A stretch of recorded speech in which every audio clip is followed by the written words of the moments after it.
continue our conversation about the insights of the Austrian School of Economics. You said this in our introductory conversation. It really comes back to their understanding of money. And again, a radical departure from the way that macroeconomists think about money as this thing that you can manipulate to change human behavior.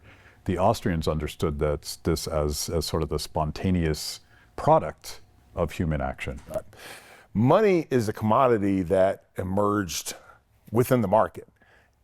The definition of money is it is a society's medium of exchange, right? And the difference between money and other commodities is that money has a price, a value compared to other commodities. And what it allows us to do is, instead of saying I have an apple, how much is my car worth compared to the apple? You know, it might be 25,000 apples for one car. I can say my car's worth $25,000, and it allows that exchange to actually work. Without money, if we were all to rely on barter, a complex, I don't even want to say a modern society, a complex society could not exist whatsoever. Now, money has certain characteristics that make it good money, such as it is divisible, it's durable, it's transportable, you can move around with it, but ultimately it's just a medium of exchange. Throughout history, the precious metals have always end up being society's money. Societies have used everything from fish hooks to shells. In prison they use cigarettes, which are all money because they are that medium of exchange. But the reason, especially that the Austrians like gold and silver so much, is because they have just always emerged as the consumer choice for good money. It kind of gets to the point about subjectivism. Money, according to Menger, is whatever people think it is. Yep. You don't get to decide, they decide. Yeah, that's exactly right. The king can say, this is what money is, but if the people determine it's going to be something different, it's something different. And you can see the same thing even here in the modern United States. You know, the government says the dollar is money. Okay, and it still is. And the reason the dollar's money, it's not like one day someone said, hey, there's this thing called dollars. The dollar actually started way back. The dollar actually is it's a unit of gold or silver in some cases, right? And say you look at the Constitution, and it's really interesting because the Fed will say it has the authority to create money. That's not what the Constitution says Congress has. The Constitution says that Congress has the power to coin money. And then it also says that the states can only accept gold and silver as legal tender. So money actually, dollars, predated the American Republic. And what's happened through our history is we've moved away from gold, which is what a dollar was actually. What defined a dollar was it was a certain amount of gold, to now it's a fiat currency which is backed by nothing. However, because of that, now the Fed prints money like crazy, and that devalues the dollars that are already in the system. So we see cryptocurrency like Bitcoin emerge, and we see money flowing in dollars now are flowing into Bitcoin, which to me again just shows this consumer preference, and it's society choosing what they want to use this money is. So you've talked about Murray Rothbard's What Has Government Done to Our Money? A companion book, I think, is Frederick Hayek's short book, The Denationalization of Money, and there's this great interview that he did around the time that book came out, where he was expressing great frustration with central banking, and he's probably referring specifically to the Federal Reserve, but central banks throughout Europe as well. I don't believe that we should ever have a good money again before we take the thing out of the hands of government. Then we can't take them violently out of the hands of government. All we can do is, by some sly roundabout way, introduce something they can't stop. And all the Bitcoin bros are love to quote this as he's anticipating cryptocurrency and specifically Bitcoin as the potential hack to the way that government corrupts money. Right.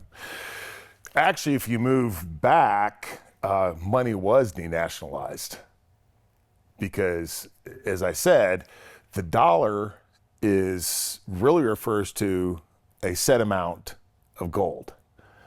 Pound sterling, franc, the mark, all of these national currencies refer to precious metals, a certain amount of precious metals. And that was basically the medium of exchange around the world. Now what's happened is we moved away from that. We moved to fiat currency and lost that precious metal backing around the world. However, I would argue that, society's going to pick what the money is, and I think that at some point we'll see competing currencies. Maybe Walmart issues wall bucks, and Amazon has Amazon dollars or whatever, and you can exchange those and use those. Meanwhile, you have Bitcoin, and then you would still probably have some sort of government-issued fiat currency. And I also think that at some point the precious metals are going to make a comeback. They have to. But ultimately, what is going to determine what the best money is competition. And right now, the governments of the world compete against each other to some extent, but they're really competing with monopoly money as opposed to real money. Funny money. And you said that your gateway to discovering the Austrians was when one of your colleagues insulted you by calling you a libertarian.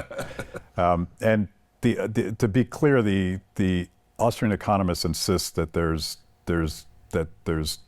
political philosophy, libertarianism, and then there's economic science. Right. But you can see how these things are related going back to the Austrian story about money, because again, we're thinking about the market as a process, and we're thinking about free people figuring stuff out and making choices. And if it wasn't for that process, and if they were not free, they would not have been able to solve the problem of exchange. The reason that so many people like me, I believe in human liberty, I believe in human freedom, and the reason I gravitated to Austrian economics was because that's the basis of Austrian economics is free market. And government, anytime the government intervenes in the market, I would argue, to protect property rights and enforce contract, that's one thing. But when you start intervening in other ways, such as taxation, such as price controls, such as subsidies and all these things, that completely skews the market. And the reason that we enjoy the standard of living that we do today, especially in America, is because despite the fact that our market is incredibly hampered by massive government intervention, we still possess probably the greatest degree, relative, there's other places that are close, but the greatest degree of a free market. Imagine if the market was really free, how we would live. But yes, it's the corollary between, I have my individual freedom to do what I want as a human being, so long as I'm not hurting other people, liberty.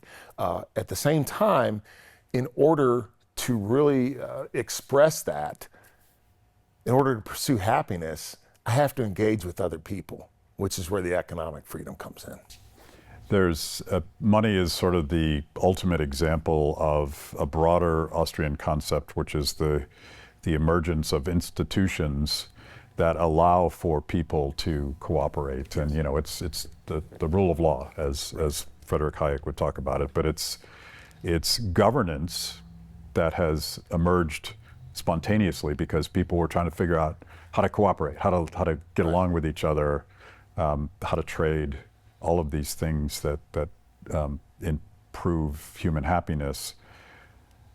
But government always comes along and takes governance and institutions and corrupts them. And money is the perfect example. You were describing this process by which, we have this thing that people have decided that gold is a good medium of exchange. It's reliable, it's portable, all these things. And the government comes along and says, I'll make that the money. Yep.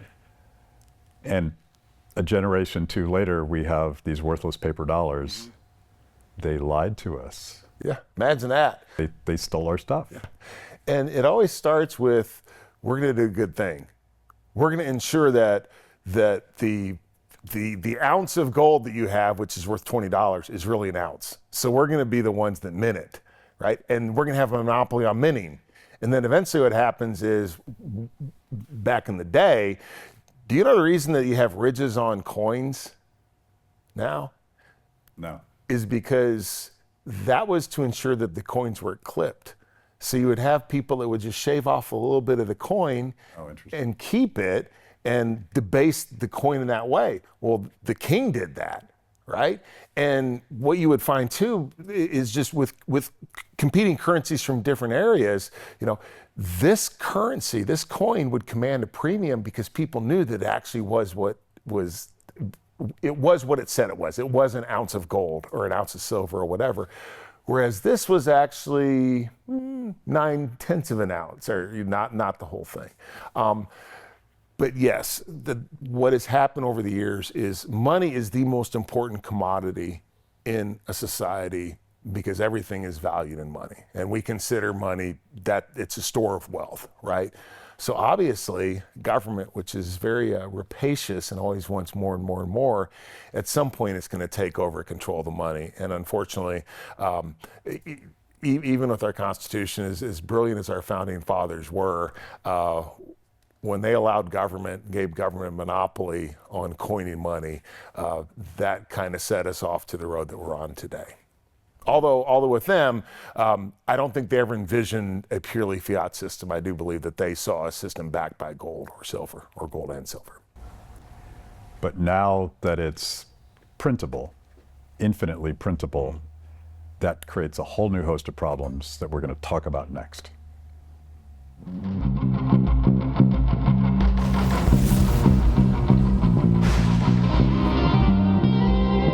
Central banking was one of the planks of communism. Right. And the reason for that is because if you want to control society, you do it by controlling money through central banking.